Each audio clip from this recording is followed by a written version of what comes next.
사람에게는 누구나 나의 운명, 나의利益, 나의 가정의 행복에 대한 생각이 있습니다. 그것을 앞에 놓으면 사심이 되고 그것을 뒷전에 밀어놓으면 양심이 됩니다. 그는 조국을 위해서 자그마한 사심도 없이 깨끗한 양심을 바쳤습니다. 아버지, 나도 아버지처럼 오빠처럼 제대되어 가면 아버지가 한 생을 바쳐 지켜가는 그 처소에 서렵니다. 오늘의 이 감격을 영원히 잊지 않고 애국자들의 덕리에 떳떳한 주인이 되기 위해 나의 모든 것을 다 바치겠습니다.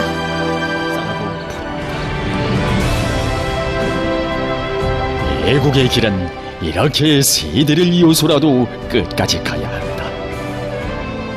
공화국은 바로 이런 애국자 가정들이 많아 그처럼 강대하고 번영하는 것이다.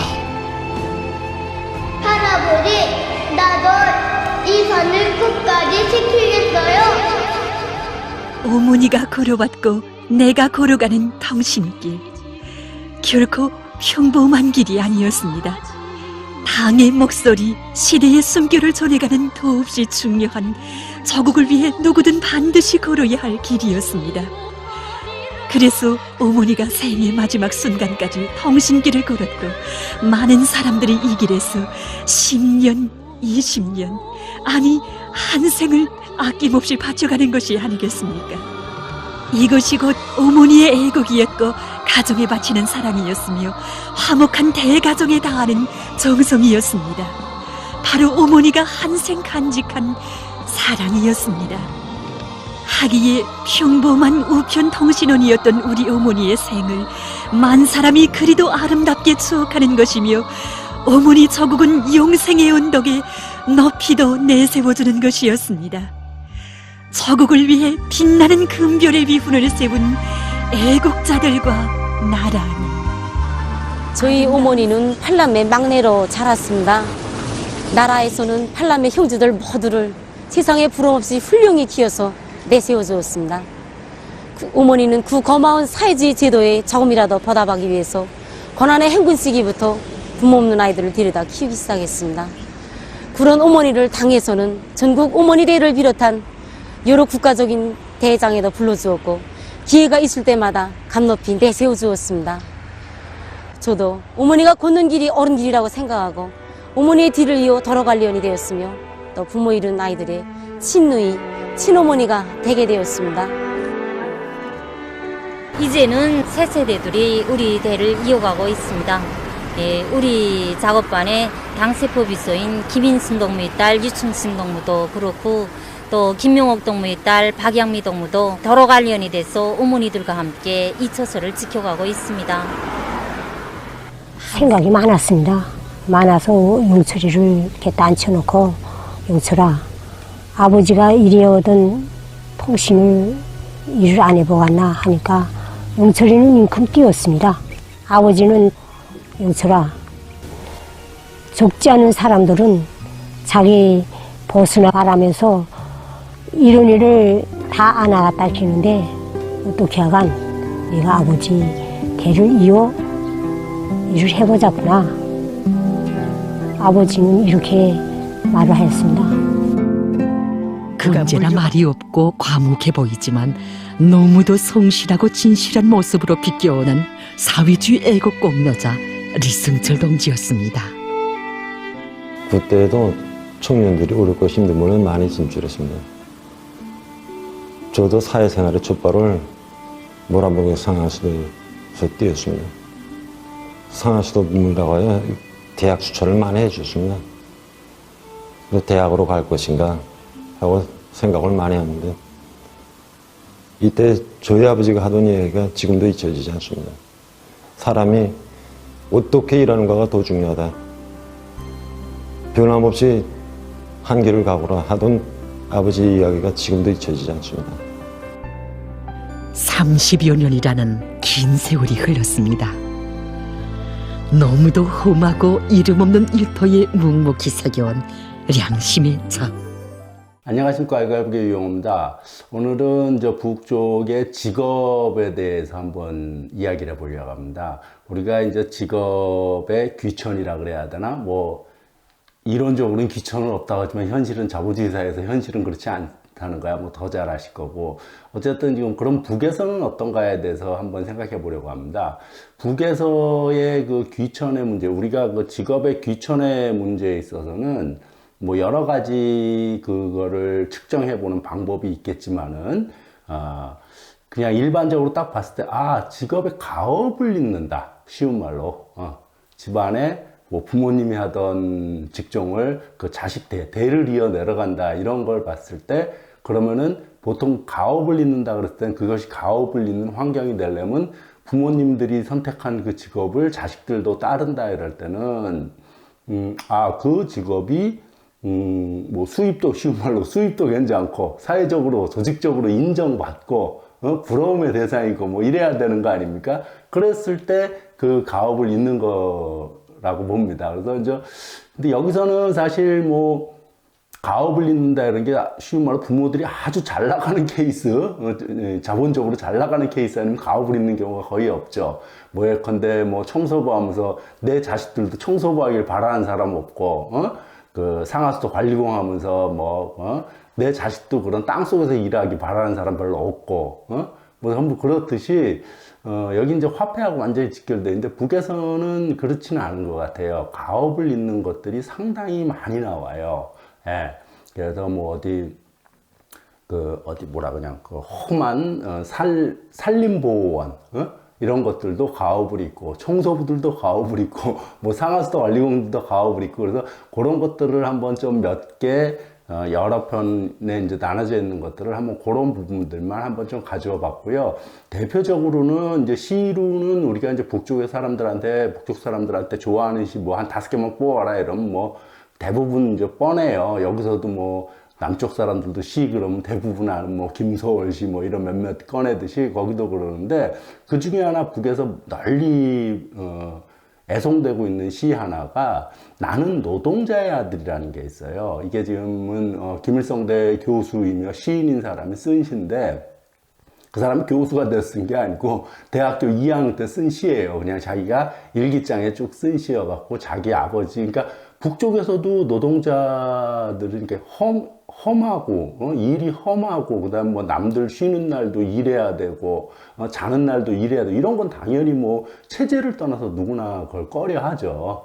어쨌든 그 유명호라는 사람이 쓴 시에서도 나는 노동자애들이라서 학교 다닐 때 그 아버지 자랑하는 애들 보면 참 부끄럽고 자기는 창피했다 이래서 어쨌든 뭐 이런 쭉 그 노동자의 아들, 그런 걸 보면은 북에서도 그런 일들은 꺼려 한다는 걸 알 수 있죠. 하지만은 그럼에도 불구하고 그런 어떤 분야에서든지 간에 열심히 일하고 헌신적으로 일하고 그런 애국자가 되는 사람들을 내세워주고 이렇게 뭐라 그러냐, 영웅의 칭호를 주고 그런 것들이 좀 우리도 좀 본받아야 되지 않을까. 그런 부분에서는 어려운 부분에서 일하는 사람일수록 오히려 더 내세워주고 이래야 되는 거 아닐까 싶어요. 그래서 최근에 보면은 북에서는 애국자들이 사는 동이라고 널리 알려져 있는 경루동, 북의 뭐 거의 최고급 최호화 아파트죠. 거기에 사는 몇몇 분들도 보면은 이제 소개시켜드릴 영상에도 나오고, 그 자식들이 거기 있고, 쭉 소개시켜드린 영상에서 보면 자식들도 그 아버지 직업이 부끄럽고 창피해하고 막 이런 장면들도 있어요. 어쨌든 한번 쭉 편집한 것들 한번 좀 보시고, 북에서 저렇게 가업이 계승된다는 소리는 직업을 바라보는 관점이 좀 다르구나. 그리고 또 뿐만 아니라 어려운 일을 하더라도 그러한 일에서 열심히 하고 하는 사람들을 내세워주고, 그런 것들에 대해서 한번 우리도 한번 생각해 봐야 되지 않을까 싶어서 그 영상들을 좀 편집해갖고 가져와 봤습니다. 한번 쭉 같이 보시고요. 뭐 그런 것들을 한번 같이 생각하는 자리를 가져왔으면 합니다. 감사합니다. 이 시각 시민들의 무수한 걸음이 지켜지는 바로 이 길 밑에서 묵묵히 길 아닌 길을 헤쳐가는 사람들이 있습니다.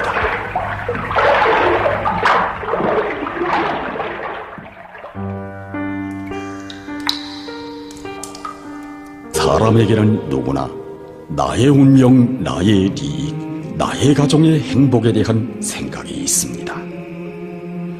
그것을 앞에 놓으면 사심이 되고 그것을 뒷전에 밀어놓으면 양심이 됩니다.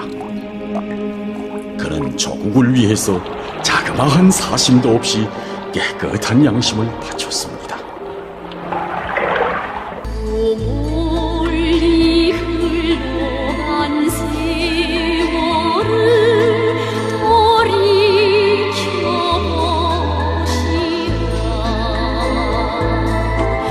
그대는 자신을 위하여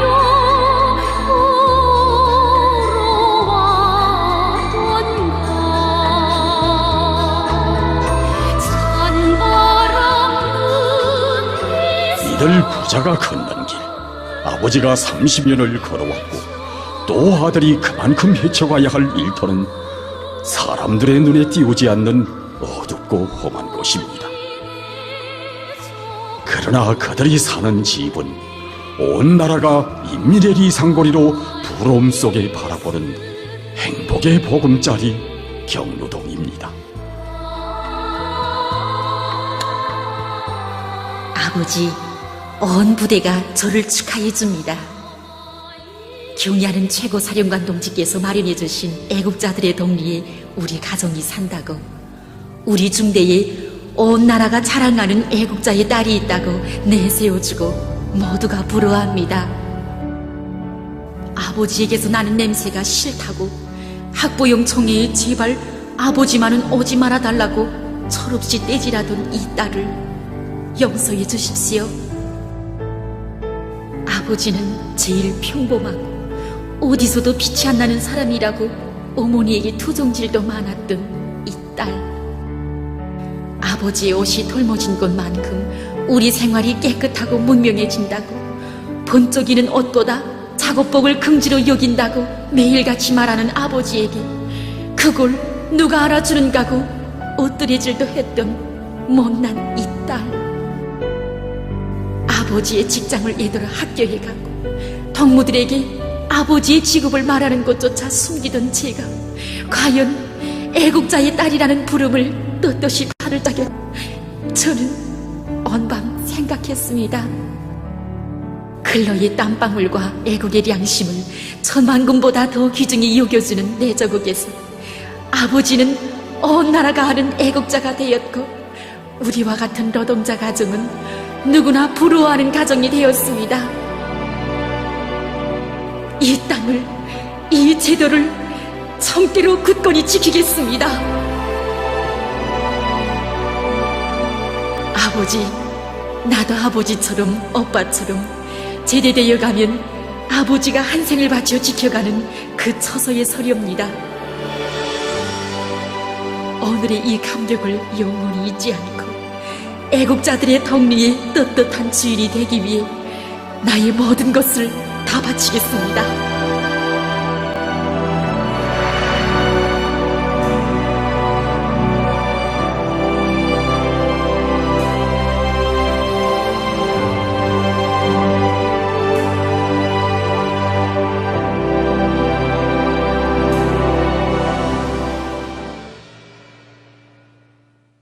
여기는 솔탑의 고향집이라고 불리우는 성전선 건설 사업소입니다. 이들은 올해 창립 70돌을 맞이했습니다. 기업소의 연역사에 뚜렷한 자국을 남긴 노력 영웅 리용빈 동지. 그의 아들과 손자가 3대를 이어 이 기업소에서 일한다는 사실을 우리는 알게 됐습니다. 우리 사업소의 첫 노력 영웅 최숙도 동지라고 하게 되면 잘 모를 수 있는데, 우리가 다 알고 있는 그 예술영화 산정예술이게들 하게 되면 그 옥만대장이라면 알지 않습니까? 그 옥만대장의 손주도 여기에 있습니다. 우리 작업반장으로 사업하고 있는 원명진 동무입니다. 우리 상도선 건설자들이 마음이 역대 내려오면선 정말 진실합니다. 우리 상도선 건설자들이 말없이 맡겨준 가업에 대해서는 말은 좁게 하고 일을 많이 하는 숨은 영웅. 예. 그 전통이 어디 가겠습니까? 영웅이 많이 태어난 기업소, 영웅의 후손들이 대를 이어 일하는 기업소. 아버지가 일한 처소에서 자식들이 일하고, 부부가 함께 일하며 남편이 섰던 처소에 아내가 서고, 형제가 함께 일하는 이런 애국자 가정이 특별히 많은 기업소. 하기에 창립 70돌을 맞으며 이곳 노동계급에게 전달된 당중앙위원회 축하문에는 이런 구절도 있습니다.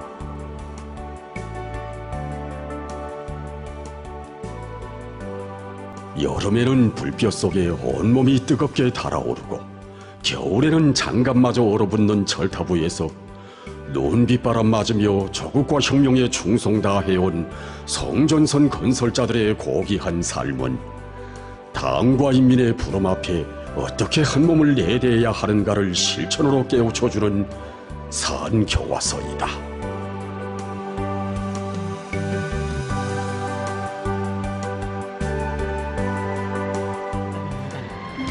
매일 아침마다 이들 도로관리공들의 일과는 눈 오나 비 오나 변함이 없다고 합니다.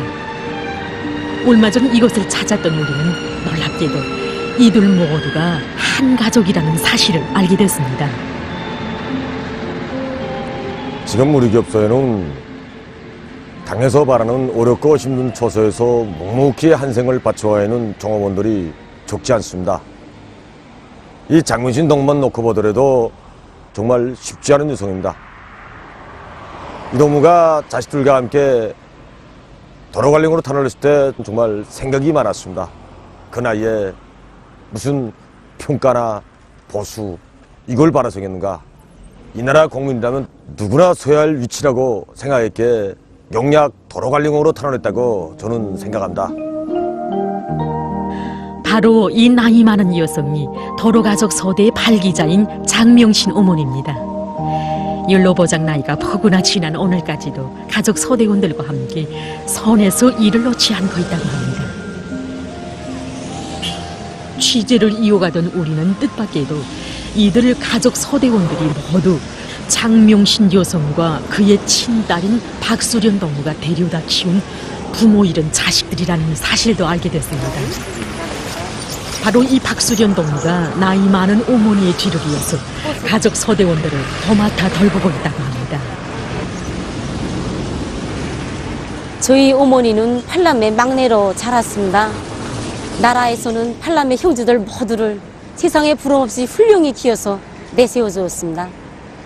어머니는 그 고마운 사회주의 제도에 조금이라도 보답하기 위해서 고난의 행군 시기부터 부모 없는 아이들을 데려다 키우기 시작했습니다. 그런 어머니를 당에서는 전국 어머니 대회를 비롯한 여러 국가적인 대회장에도 불러주었고 기회가 있을 때마다 감높이 내세워 주었습니다. 저도 어머니가 걷는 길이 옳은 길이라고 생각하고 어머니의 뒤를 이어 도로관리원이 되었으며 또 부모 잃은 아이들의 친누이, 친어머니가 되게 되었습니다. 지금 가족 소대의 막내인 박금정 동무가 선우 옷잎버린 은경 동무와 함께 작업의 여가 시간을 이용해서 공장대학을 찾아가고 있습니다. 이들은 지금 일하면서 배우는 교육 체계에 망라돼서 공부를 하고 있는데 은경 동무는 공장대학 2학년생이고 금정 동무는 1학년생이라고 합니다. 사실 저도 중등학원을 졸업하고 대학 입학 통지서를 받았댔습니다. 하지만 저에게는 저의 작은 이 꿈보다도 도로관리에 나선 언니 오빠들의 꿈이 더욱더 소중하게 여겨졌고 돋보였습니다. 솔직히 도로관리원이라고 하면 누구나 손뜻 나서지 않는 직업이 아닙니까? 그럴수록 부모들의 뒤를 이어 도로관리에 나선 언니 오빠들의 모습이 더욱더 장해 보였고 궁지스러웠습니다. 그래 저도 책상머리에서가 아니라 현실 속에서 더 많은 지식의 탑을 쌓아나가기 위해서 도로관리공으로 탄원했습니다. 저는 지금도 제가 걷는 이 길을 절대로 후회하지 않고 있습니다. 이제는 새 세대들이 우리 대를 이어가고 있습니다. 우리 작업반에 당세포 비서인 김인순 동무의 딸 유충신 동무도 그렇고 또 김명옥 동무의 딸 박양미 동무도 도로 관련이 돼서 어머니들과 함께 이 처소를 지켜가고 있습니다. 한생 변함없이 처소를 묵묵히 지켜가고 있는 이들을 오모니당은 노력 혁신자로 공로자로 감높이 내세워 주었습니다. 제3차, 제4차 세포비서대를 비롯해서 여러 대회들에도 참가했고 또 영광의 기념 사진도 찍었습니다. 그리고 당에서는 우리 반장동무를 최고인민의 대의원으로 사회주의 애국 공로자로 높이 내세워 주었습니다. 내가 한 일은 도로를 관리한 것밖에 없는데 나라에서는 이번에 새로 1도선 경유동의 주택을 저에게 주었습니다. 1호동 2층이어가 저희 집입니다. 정말 꿈만 꾼 것 같습니다. 이거 진짜 내가 우리 집 가는 길이 맞나 하는 생각이 듭니다. 이렇게 들어서서 쑥 집에 들어오면 정말 야, 이거 내 집인가, 정말 이거 진짜 내 집인가 하고 생각됩니다. 내가 저걸 위해서 무슨 일을 했길래 내가 이런 호화주택에서 사는가 하는 생각도 계속 듭니다. 평범한 도로관리공인 저를 최고인민의 대의원으로 또 사회주의 애국 공로자로 이렇게 높이 내세워 주셨습니다. 아홉미령의 이 보배 숲에는 70여 년을 하루와 같이 3대를 이어가며 숲과 함께 묵묵히 한 생을 살아오는 한 애국자 가정이 있다. 전후 잿가루만 날리던 산, 불타서 벌거숭이가 된 돌박산이 마음에 걸려 강연경 동지는 북진산을 자진해서 나타났다.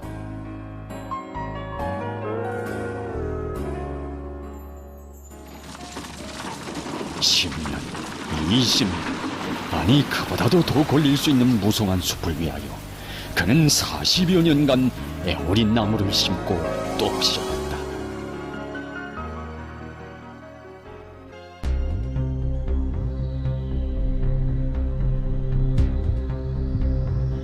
아버지와 형님의 넋이 스민 땅, 하나둘 주로 만드는 살림자원을 바라보는 강영수 동지의 가슴에서는 핏방울이 뚝뚝 떨어져 내렸다.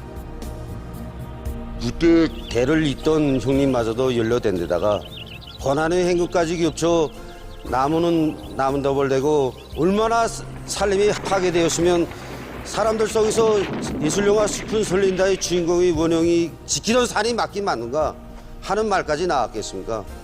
그때 강영수 동무는 전서 분수상을 그만두고 당조직의 방조 밑에 산림감독으로 임명되어 가족소대를 이끌고 이 숱한 나무를 다 살려냈습니다. 가슴 속에 품고 산 미래 희망도 설레이는 푸른 숲 위에서 꽃이 너를 위해 빠진 숲을 주름잡아 달리는 그를 가리켜 사람들은 오늘 산림박사라고 부른다. 애국의 길은 이렇게 세대를 이어서라도 끝까지 가야 한다. 공화국은 바로 이런 애국자 가정들이 많아 그처럼 강대하고 번영하는 것이다. 할아버지, 나도 이 산을 끝까지 지키겠어요.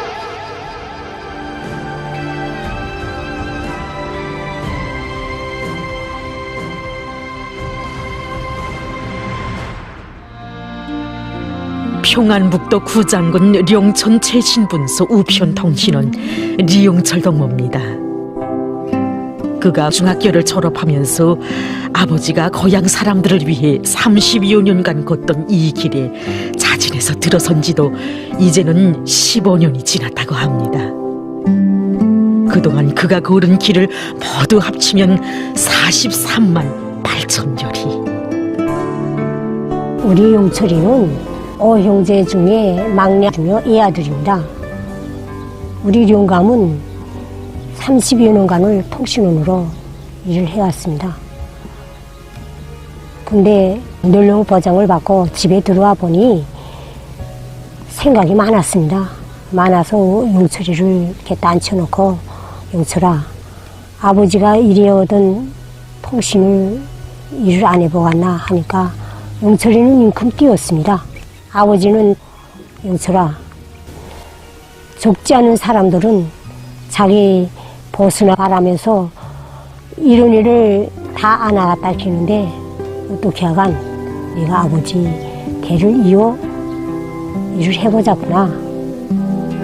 아버지는 이렇게 말을 하였습니다. 그가 물려받은 것은 단지 아버지가 섰던 초소만이 아니었습니다. 거향 사람들과 나라를 위해서 비가 오나 눈이 오나 그리고 누가 보건 말건 당을 따라 한 생을 변함없이 충성 다해 받들어온 전 세대들의 깨끗한 덕과 정신이었습니다.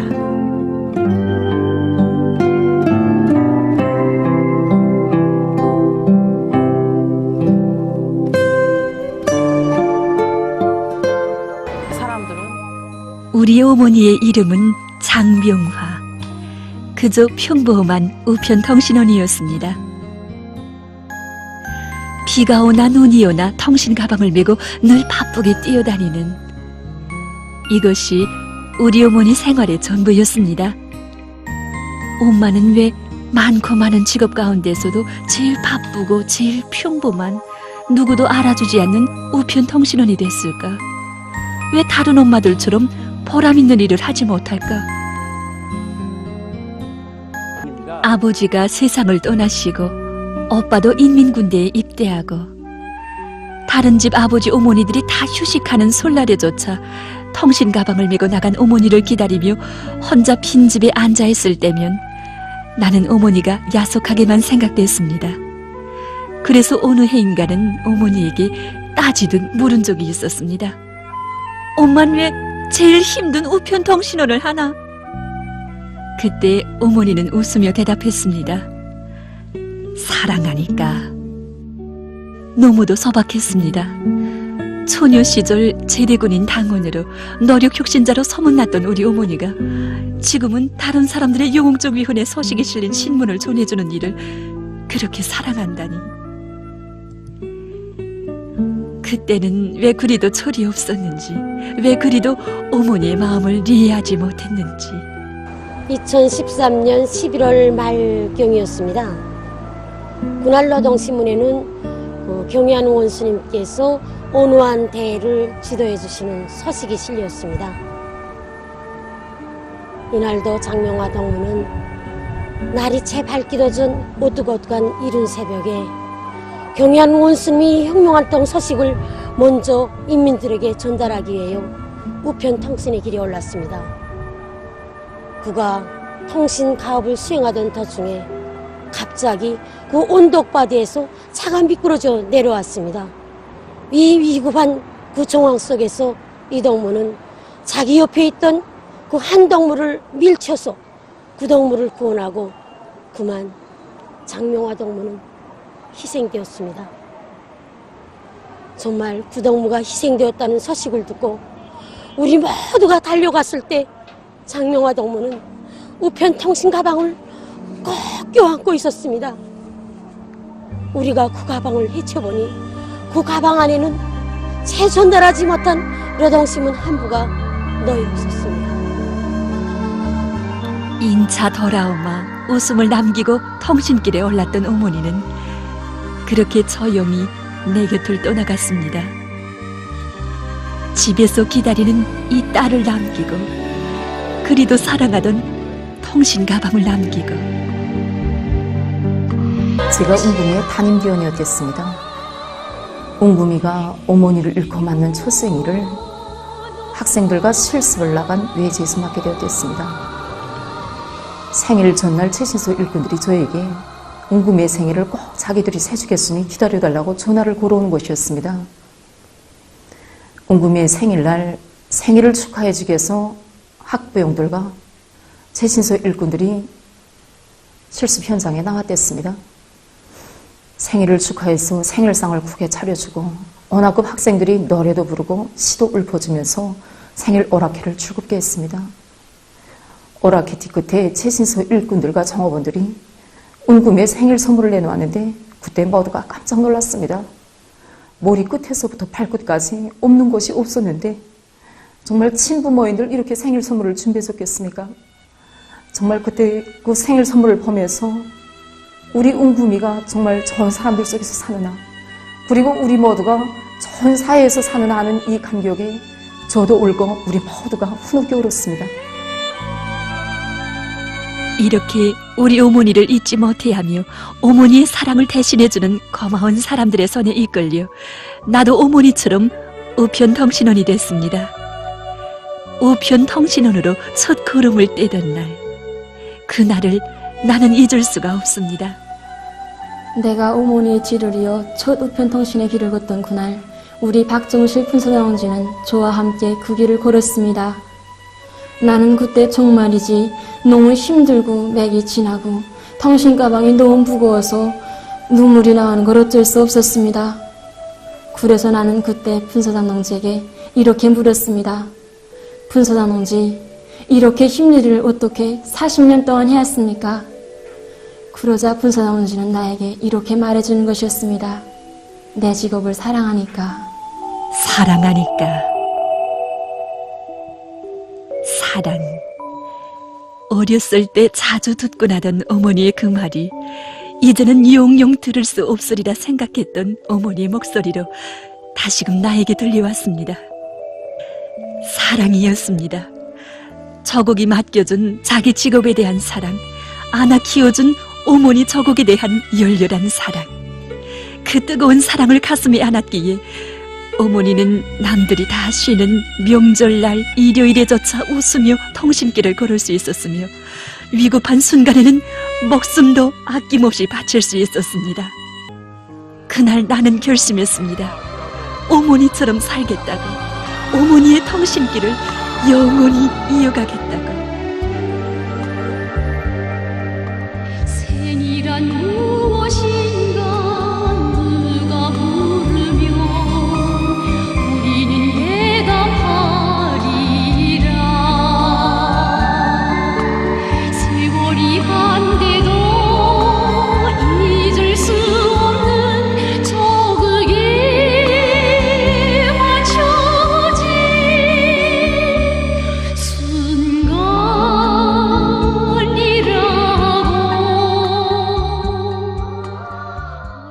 어머니가 걸어왔고 내가 걸어가는 통신길. 결코 평범한 길이 아니었습니다. 당의 목소리, 시대의 숨결을 전해가는 더없이 중요한 저국을 위해 누구든 반드시 걸어야 할 길이었습니다. 그래서 어머니가 생의 마지막 순간까지 통신길을 걸었고 많은 사람들이 이 길에서 10년, 20년, 아니 한 생을 아낌없이 바쳐가는 것이 아니겠습니까? 이것이 곧 어머니의 애국이었고 가정에 바치는 사랑이었으며 화목한 대가정에 다하는 정성이었습니다. 바로 어머니가 한생 간직한 사랑이었습니다. 하기에 평범한 우편통신원이었던 우리 어머니의 생을 만 사람이 그리도 아름답게 추억하는 것이며 어머니 저국은 영생의 언덕에 높이도 내세워주는 것이었습니다. 저국을 위해 빛나는 금별의 위훈을 세운 애국자들과 나라니, 아름다운 생의 노래는 그 메아리도 참으로 아름답습니다. 나는 매일 매 순간 그 메아리를 듣습니다. 사랑하니까.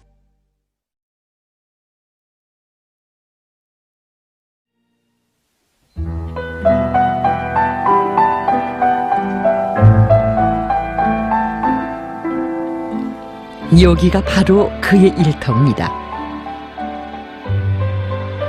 31년 전 24살의 그는 이 승강기에 처음 올랐습니다. 우리 운정공 동지의 출퇴근 시간은 집문을 제일 먼저 나서는 우리 주민들과 같고 제일 늦게 퇴근하는 주민들과 시간이 꼭 같습니다. 그래서 제가 이렇게 우리 주민들을 위해 친절하게 봉사하는 운정공 동지에게 가족과 모이는 시간이 별반 없지 않는가고 물어보면 그저 웃음으로써 대답하고 맙니다. 가정주부로서 그에게도 가사가 많았지만 그는 늘 어머니의 약속을 지킬 수 없었습니다. 그러다 나니 때로는 본의 아니게 자식들의 원망을 사기도 했습니다. 한 번은 제가 동생에게 이렇게 물었습니다. 지성아, 네 소원은 뭐니? 하고 물으니 우리 동생이 하는 말이 학교에 갔다 와서 어머니가 반겨 맞아주면 어머니 학교에 다녀왔습니다 라고 이야기하는 거라고 하였습니다. 아니 글쎄 순간경전공일이나 하면서 무슨 미운을 세우는 일도 아닌데 우리 딸들이 이렇게 자그마한 소원도 못 풀어줄까 하고 생각하니 섭섭하기도 하고 어머니가 원망스러웠습니다. 2011년 10월 4일 오늘 엄마를 찾아갔던 나는 문득 승강기 안에 있는 하나의 수첩을 보게 되었다. 우리 가정 수첩. 거기에는 세대별 식구 수며 출퇴근 시간까지 세심히 적혀 있었다. 수첩을 펼쳐보던 나는 정말 놀랐다. 아니 글쎄 엄마의 수첩에 우리 딸들이 함께 그렸던 그림이 있는 것이 아닌가. 아버지도 있고 어머니도 있는 행복한 우리 가정. 이 수첩은 엄마가 매일 보는 건데 언제나 품에 꼭 안고 다니며 미소를 짓는데 어쩌면 엄마의 마음속엔 우리가 꽉 차 있었구나. 아니 우리들만이 아닌 온 아파트 주민들이 엄마에겐 다 한 집안 식구였구나.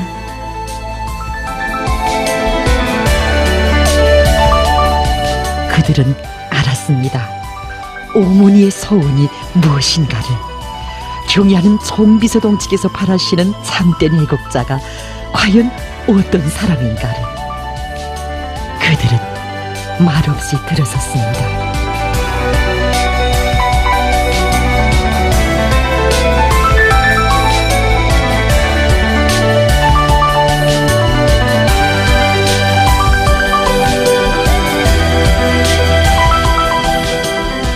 비록 그가 하는 일은 너무도 평범합니다. 하지만 오늘도 그는 변함없이 밝은 미소를 짓습니다. 자기가 맡은 일에서 참된 보람을 느끼는 사람. 크든 작든 자기가 하는 일이 나라의 보탬이 된다는 것을 자각한 사람만이 지을 수 있는 행복의 미소를.